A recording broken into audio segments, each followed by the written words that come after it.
everyone. Hope you're doing well. My name is Johnny Johnston. I am the campus pastor at our Jennersville campus.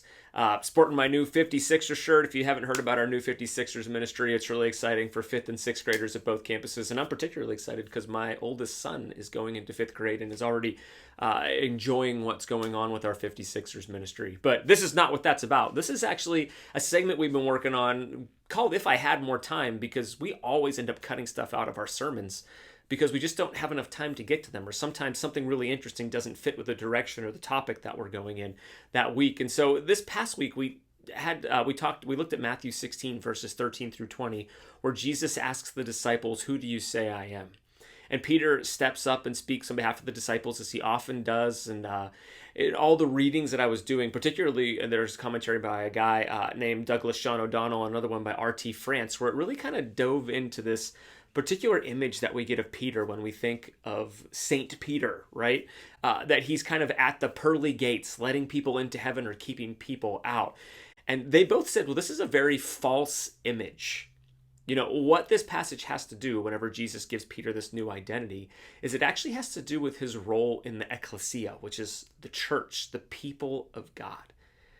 I love this imagery they give us that he is a steward. In other words, he's like the chief administrator in the kingdom of heaven, which means he holds the keys, right? Jesus says you're given the keys to the kingdom of heaven. Now, a steward of a house, a steward of an area or whatever, it doesn't mean that they're the owner. It means they have authority and responsibility, but these keys are like to the storehouses. They're not necessarily to the front gate to control who gets in. They have the ability to get to the provisions, but they don't have they're not the overall ruler who makes the overall decisions. Now, he's given the job to do, right? He has the keys, but he's supposed to do what the master wants him to do, what the master has entrusted him to do. So in other words, he's not the person who sets the direction, but rather he listens to guidance from the master. And so we could say he's supposed to get guidance from heaven. The keys that he's given, right? His job is that he's ultimately responsible for the preaching and the teaching of the gospel. So he's making the entrance of into the kingdom of heaven available. He's not the one who decides, but he is the steward of the responsibility to preach the gospel. Now, people either respond positively, right? That's the binding. Whatever is bound on earth is bound in heaven. Or they respond negatively. Whatever is loosed in earth is loosed on heaven. This is an on-earth responsibility that Peter is given. So we need to think this image of Peter standing at the heavenly gates, he's the one who decides. Well, no, that's not the case, but it actually has to do with this role, this job that Peter is given.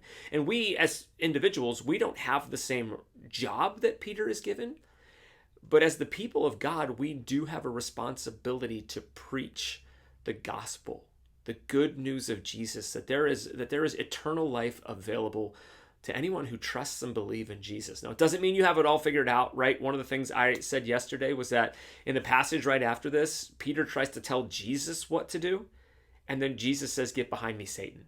So Peter clearly does not have this all sorted out, but he has stepped out in faith and said that Jesus is Messiah, the Son of the living God. And one of the things he does is he gives him a job and he gives him a role to play.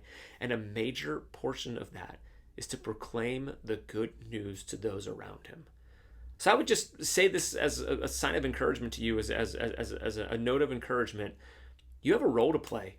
What does it look like for you to preach the gospel, to have the keys to the kingdom, and have this responsibility as a steward of the gospel of God to preach and live it out wherever you are? Well, that's what I would have said if I had more time and if our sermon was maybe taking a different road.